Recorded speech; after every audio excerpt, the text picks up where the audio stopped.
So ఈ రోజు మన దగ్గరకు వచ్చింది మారుతి సుజుకి ఎర్టిగా వెహికల్. ఈ వెహికల్ లో ఏంటంటే కంప్లీట్ మాన్యువల్ కార్బన్ క్లీనింగ్ చేస్తున్నాము. సో కాంబో ఆఫర్ బుక్ చేసుకున్నారు. Anti rust, Teflon, interior deep cleaning and silencer coating and engine block cleaning, ఇది మనం కాంబో ఆఫర్ లో చేస్తున్నాము. సో అదే విధంగా కంప్లీట్ మాన్యువల్ కార్బన్ క్లీనింగ్ చేస్తున్నాము and AC cooling coil and AC condenser కూడా మనం ఈ వెహికల్ లో రిప్లేస్మెంట్ చేస్తున్నాము. సో ఇవన్నీ మాన్యువల్ కార్బన్ క్లీనింగ్ కోసము ఇన్లెట్ మ్యానిఫోల్డ్, ఈజీఆర్ వాళ్ళు ఇవన్నీ ఓపెన్ చేసుకున్నాము. ఇది వచ్చేసి ఇంటెక్ ఎయిర్ కూలర్, ఇది వచ్చేసి ఆయిల్ సెపరేటర్ అసెంబ్లీ. సో ఈ ఆయిల్ సెపరేటర్ కూడా మనం కొత్తగా చేస్తున్నాము. ఆ పైప్స్ అన్ని హార్డ్ అయిపోయినాయి, ఆయిల్ లీకేజ్ అవుతుంది. ఇది వచ్చేసి ఇంటెక్ మ్యానిఫోల్డ్, ఇది వచ్చేసి ఎయిర్ ఫిల్టర్ అసెంబ్లీ, ఇది వచ్చేసి ఈజీఆర్ వాల్ అసెంబ్లీ. సో దీంతో పాటు మనం కూలింగ్ కాయిల్ ఓపెన్ చేయలేదు ఇంకా. కూలింగ్ కాయిల్ కూడా ఎంత జామ్ అయిందో నేను వీడియోలో చూపిస్తాను. ఈ రకంగా జామ్ అయిపోయినప్పుడు ఏంటంటే కంప్రెసర్ మీద లోడ్ పడి కంప్రెసర్ ఫెయిల్ అవడానికి ఛాన్సెస్ ఉంటుంది.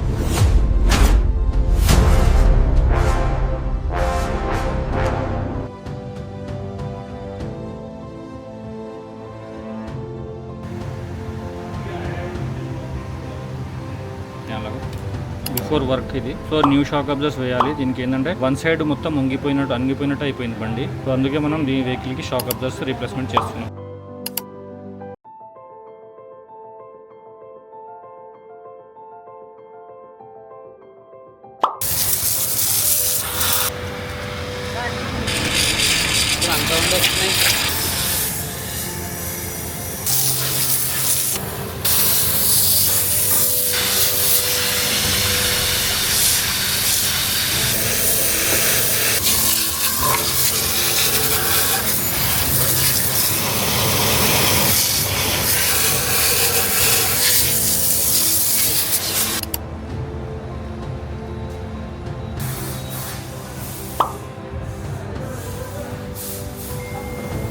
సో ఈ ఎర్టిగా వెహికల్ లో మనము AC evaporator coil, cooling coil replacement చేస్తున్నాము. కండెన్సర్ కూడా రిప్లేస్మెంట్ చేస్తున్నాము. ఏసీ రిప్లేస్మెంట్ వర్క్ అయిపోయింది, మాన్యువల్ కార్బన్ క్లీనింగ్ వర్క్ కూడా అయిపోయింది. సో ఇప్పుడు దీంట్లో మిగిలిన వర్క్ ఏంటంటే anti rust coating and Teflon coating, interior deep cleaning work ఉంది. Oil leakages, coolant leakages check చేసుకుంటాం స్టార్టింగ్ కండిషన్ లో, యాడింగ్ లో వెహికల్ పట్టుకొని. సో ఒకసారి కండెన్సర్ ఇవన్నీ క్లీన్ చేసుకున్న తర్వాత మనం న్యూ కండెన్సర్ కూడా దీంట్లో ఫిట్ చేస్తున్నాం. ఇది వచ్చేసి న్యూ కండెన్సర్, ఇది వచ్చేసి ఓల్డ్ కండెన్సర్. ఇది ఏంటంటే ఇలా మురికి పట్టేసి మొత్తం జామ్ అయిపోయి పిన్స్ బెండ్ అయిపోయినప్పుడు ఏంటంటే గ్యాస్ కూల్ అవ్వకపోతే ఏమవుతుందంటే కంప్రెసర్ ఫెయిల్ అవడానికి ఛాన్స్ ఉంటుంది. సో ఇలా మురిగి పట్టిపోయింది అనేసి కూలింగ్ కాయిల్ తో పాటు కండెన్సర్ కూడా కొత్తది వేస్తున్నాం. సో డిఫరెన్స్ మీరు ఇలా 2 ఐటమ్స్ లో క్లియర్ గా చూడొచ్చు ఏ రకంగా జామ్ అయింది అనేది. సో ఈ కండెన్సర్ కూడా మనం రిప్లేస్మెంట్ చేస్తున్నాం. ఇది కంప్రెసర్ బాగానే ఉంది, పంపింగ్ అది కూడా బాగానే ఉంది కాబట్టి మనము కంప్రెసర్ ఏం చేంజ్ చేయట్లేదు. Only cooling coil, condenser change చేస్తున్నాం.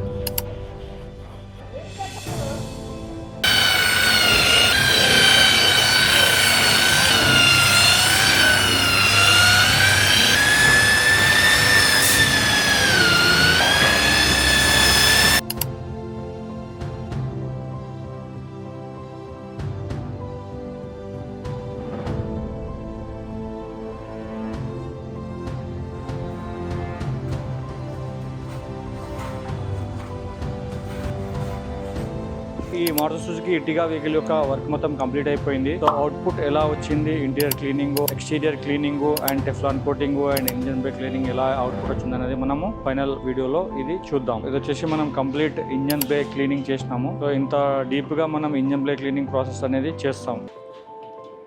సో మనం అలై వీల్స్ క్లీనింగ్ కూడా ఈ వెహికల్లో చేసినాము.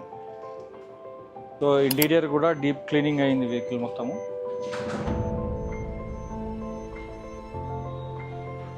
Dash board, roof and complete door pads, seats ఇవన్నీ డీటెయిల్ గా క్లీన్ అవుతాయి మొత్తం ఇంటీరియర్ డీప్ క్లీనింగ్ లో. సో ఇలాంటి సర్వీసెస్ మీకు కూడా కావాలంటే విజిట్ పైనర్ ఆటోమోటివ్. మా వర్క్ షాప్ వచ్చేసి Hyderabad Kukatpally Nexus mall back side Gopal Nagar ఏరియాలో ఉంది. సో ఇది ఏరియా వచ్చేసి హఫీస్పేట్ రైల్వే స్టేషన్ కి and Hitec City railway station కి మధ్యలో ఉంటుంది. మంజీరా పైప్ లైన్ రోడ్ అంటారు దీన్ని. సో గూగుల్ మ్యాప్స్ లో స్పానర్ ఆటోమోటివ్ అని సెర్చ్ చేస్తే మీకు లొకేషన్ అనేది ఈజీగా వచ్చేస్తుంది. ఇలాంటి మరిన్ని technical videos and body repair videos కోసం స్పానర్ ఆటోమోటివ్ ఛానల్ సబ్స్క్రైబ్ చేసుకోండి, ఫాలో చేసుకోండి. Thank you for watching spanner automotive.